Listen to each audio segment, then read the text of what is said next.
Hello दोस्तों, स्वागत है आप सबका आपके अपने YouTube चैनल में।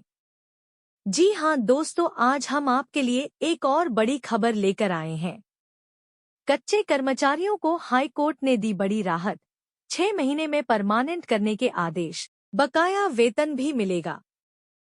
पूरी खबर को जानने के लिए वीडियो को अंत तक जरूर देखें और अगर आप चैनल पर नए आए हैं तो चैनल को सब्सक्राइब कर लें और वीडियो को लाइक और शेयर कर लें ताकि और लोगों तक भी यह जानकारी पहुंचे। इसके साथ ही नोटिफिकेशन वाला बेल आइकन ऑन कर लें ताकि जब भी हम कोई नई जानकारी लेकर आएं तो सबसे पहले आप तक पहुंचे। तो चलिए अब वीडियो स्टार्ट करते हैं। हाईकोर्ट ने बड़ा फैसला सुनाया है कि 1996 की नीति के तहत किसी भी कर्मचारी को नियमित नहीं किया जाएगा। हालांकि 2003 और 2011 की नीतियों के तहत पात्र पाए जाने वाले कर्मचारियों का नियमितीकरण 6 महीने के भीतर किया जाएगा। हरियाणा के कच्चे कर्मचारियों के लिए खुशखबरी है। पंजाब हरियाणा हाई कोर्ट ने नियमितीकरण को लेकर बड़ा फैसला सुनाया है। हाईकोर्ट ने स्पष्ट किया है कि तय प्रक्रिया के तहत नियुक्त सभी कर्मियों को 2003 और 2011 की नीति के तहत 6 माह के भीतर नियमित किया जाए।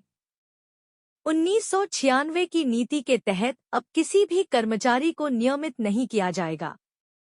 हाईकोर्ट ने अपने आदेश में स्पष्ट किया है कि यदि कोई कर्मचारी इन नीतियों के अनुसार योग्य है तो उसे कोर्ट में याचिका दायर करने की तारीख से बकाया वेतन दिया जाए, लेकिन इस पर कोई ब्याज नहीं मिलेगा। कोई कर्मचारी पहले ही सेवानिवृत्त हो चुका है तो उसकी पेंशन और अन्य वित्तीय लाभों को भी पुनर्निर्धारित किया जाएगा।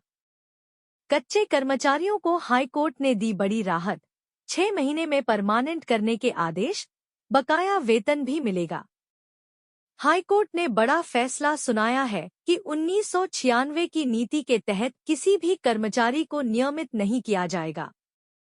हालांकि 2003 और 2011 की नीतियों के तहत पात्र पाए जाने वाले कर्मचारियों का नियमितीकरण 6 महीने के भीतर किया जाएगा। हरियाणा के कच्चे कर्मचारियों के लिए खुशखबरी है। पंजाब हरियाणा हाई कोर्ट ने नियमितीकरण को लेकर बड़ा फैसला सुनाया है।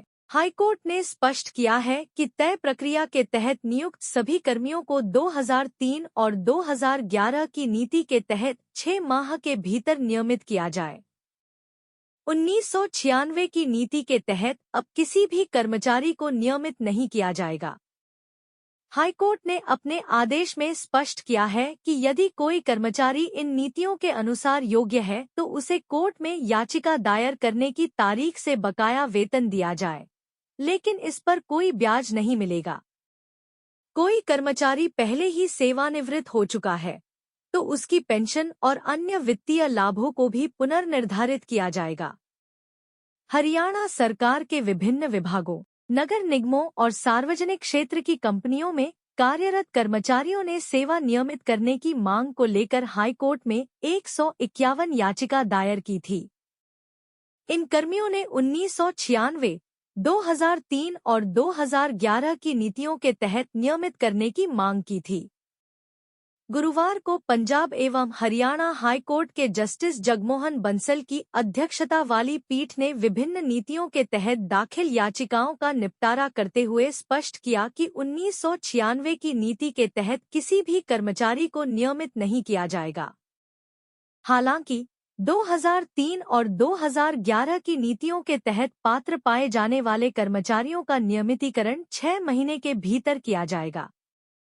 यह भी स्पष्ट किया गया कि सुप्रीम कोर्ट के फैसलों का पालन करते हुए केवल उन्हीं कर्मचारियों को नियमित किया जा सकता है जिनकी नियुक्ति उचित प्रक्रिया के तहत हुई थी और जो पहले से जारी नीतियों में पात्रता रखते हैं।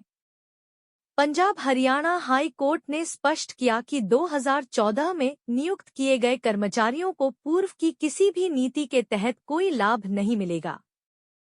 जो कर्मचारी 2003 और 2011 की नीति के तहत पात्र नहीं होंगे, उन पर 2024 में लागू किए गए नए अधिनियम के तहत विचार किया जाएगा। पंजाब हरियाणा हाई कोर्ट ने स्पष्ट किया कि 2014 की नीति की वैधता पर सर्वोच्च न्यायालय का अंतिम फैसला आने के बाद ही ऐसे कर्मचारियों के दावों पर पुनर्विचार किया जाएगा। हमारे साथ बने रहने के लिए धन्यवाद। हेलो दोस्तों, स्वागत है आप सबका आपके अपने YouTube चैनल में। जी हाँ दोस्तों, आज हम आपके लिए एक और बड़ी खबर लेकर आए हैं। महंगाई भत्ते में 4% का हुआ इजाफा, केंद्रीय कर्मचारियों के लिए खुशखबरी।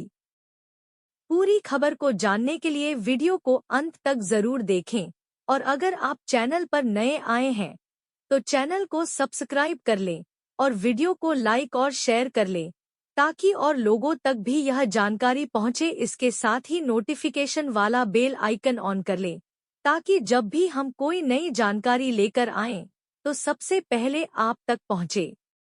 तो चलिए अब वीडियो स्टार्ट करते हैं। केंद्रीय कर्मचारी के लिए नए साल में महंगाई भत्ते को लेकर के नया अपडेट जारी किया गया है। 1 जनवरी 2025 को लागू होने वाले महंगाई भत्ते में बढ़ोतरी की डेट को कंफर्म किया जा चुका है। आप सभी की जानकारी के लिए बता दें कि महंगाई भत्ते को लेकर के all India consumer price index के आंकड़ों के हिसाब से बढ़ोतरी का रास्ता साफ किया जा रहा है। आज हम आपको इस आर्टिकल के माध्यम से आंकड़ों के कैलकुलेशन के बारे में जानकारी देने वाले हैं। महंगाई भत्ते के संशोधन के लिए all India consumer price index के आधार के हिसाब से आंकड़े बेहद अहम रोल अदा करते हैं। इसके साथ ही 7वां वेतन आयोग के तहत महंगाई भत्ते की गणना all India consumer price index के आधार पर ही की जाती है। पिछले 6 महीने के औसत में अगर आंकड़ों की बात की जाए तो दाम में वृद्धि कंफर्म होगी। आप सभी की जानकारी के लिए बताना चाहूंगा कि केंद्र सरकार के कर्मचारियों और पेंशन भोगियों के लिए 2025 की शुरुआत काफी ज्यादा बेहतरीन और रंगीन होने वाली है। कर्मचारियों के लिए 8वीं वेतन आयोग के गठन को लेकर के सरकार ने मंजूरी दे दी है। इसके साथ ही कर्मचारियों के महंगाई भत्ते यानी कि दा को लेकर के सामने आंकड़े आए हैं। इसके हिसाब से 4% की बढ़ोतरी का इशारा देखने को मिल सकता है। आप सभी की जानकारी के लिए बता दें कि महंगाई भत्ते के 1% की बढ़ोतरी से भी सैलरी में बढ़ोतरी होगी। महंगाई भत्ता बेसिक सैलरी के प्रतिशत के हिसाब से दिया जाता है। फिलहाल अगर न्यूनतम बेसिक सैलरी की बात करें तो 18,000 रुपए पर 53% महंगाई भत्ता मिल रहा है, यानी कि सैलरी 9,540 बढ़कर आती है। बेसिक न्यूनतम सैलरी की अगर बात की जाए तो वह 58% है और अगर 53% महंगाई भत्ते की बात की है तो वह 9,540 रुपए है।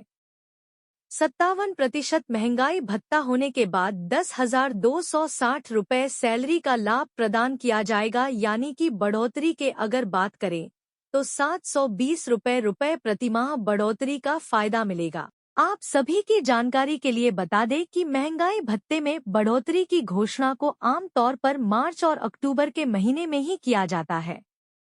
इस बार भी मार्च में महंगाई भत्ते की घोषणा हो सकती है, जिसके बाद जनवरी से प्रतिमाह एरियर के साथ खाते में पैसा भेजा जाएगा। हमारे साथ बने रहने के लिए धन्यवाद।